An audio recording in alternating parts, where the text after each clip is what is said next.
Kinodagi Turkiya bilan hayotiy Turkiyaning farqi bormi? Yo'q, bir xil. Bir xilmi? O'sha kinoda qanday ko'rsatgan shunaqami?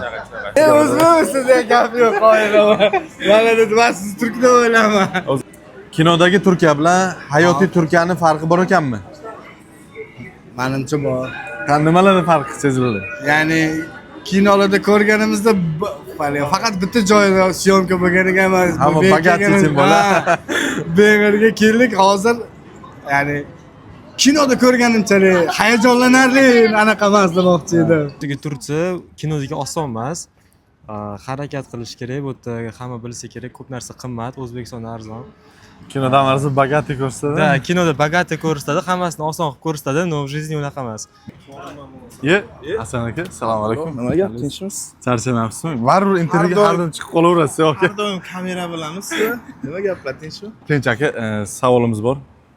Kinodagi Turkiya bilan hayotiy Turkiyaning farqi bor ekanmi? Menimcha bir xil. Qani bir Men xil? kinolarda anaqa otishmalar, unaqa deyishadi-ku, hayotda ham ko'rdik. Ama hamma Rostdan bogatый narsalarni ko'rsatadi-yu, hamma qasrlarda yashaydi. Endi shunaqa Qasrlar ham bor rostdan. Unaqasi ham bor-a? Bunaqasi ham bor.